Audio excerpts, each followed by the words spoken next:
J'ai le plaisir de vous présenter aujourd'hui Marcel Broquet, qui est un éditeur. En fait, je pense que c'est le doyen dans le monde de l'édition. Ça fait plus de 55 ans qu'il travaille dans ce merveilleux monde du livre. Il a d'abord été libraire pendant une vingtaine d'années, ensuite distributeur et par la suite éditeur. Marcel Broquet, racontez-moi un petit peu la passion qui vous a mené à travailler dans le monde du livre. La passion, elle a commencé, j'avais une douzaine d'années. Et puis, pas d'argent. Donc, je me promenais un jour sur la rue à Delémont, dans le Jura suisse. Et c'est la libraire que je voyais à travers la vitre me sort et me demande « Tu aimes les livres ?» « Oui, mais j'ai pas d'argent. » Elle me dit « Rentre quand même, on va trouver une solution à ton problème. » Alors, je regarde, mais je vois un livre, Robinson Crusoe, ça j'aimerais bien le lire.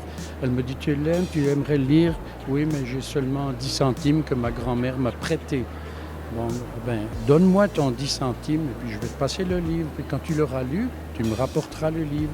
Et le 10 centimes, je te le remettrai. Donc ça s'est passé comme ça, de 10 centimes en 10 centimes, toujours le même. J'ai fini par adorer la lecture.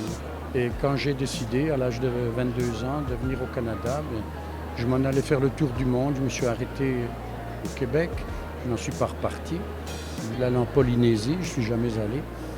Donc j'ai commencé à être libraire une année après. Je suis resté libraire 20 ans avec tellement de trésors découverts pendant ces 20 années. Parce que le métier de libraire, c'est un métier magnifique qui a beaucoup changé, mais qui reste quand même celui où on découvre d'immenses trésors, toutes les cultures, etc., etc. Et après, je me suis lancé dans l'édition il y a 35 ans. Avec le projet de publier des livres sur les sciences de la nature et sur les livres d'art, parce qu'il y avait une carence dans le domaine des sciences de la nature et dans le domaine des livres d'art, on en trouvait, mais c'était surtout sur les artistes étrangers, européens surtout. Ah oui, la librairie que j'avais ouverte à Verdun dans les années 60, au début de 60, j'avais développé une assez importante clientèle. Et puis, à la rentrée des classes, les étudiants du collège Marguerite-Bourgeois, à l'époque, venaient acheter leurs livres qui étaient obligatoires, souvent chez moi.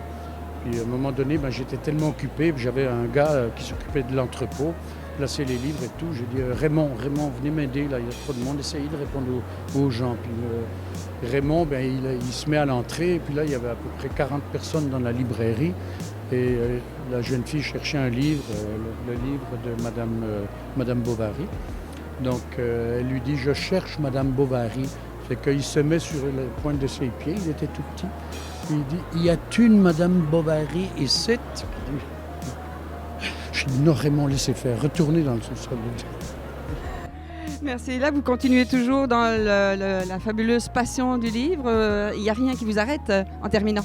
Non, il n'y a rien qui ne m'arrête, effectivement, je n'ai pas le choix. Donc, vu que personne ne m'arrête, je ne peux pas m'arrêter. C'est comme ça, je n'ai pas le choix, trop d'obligations.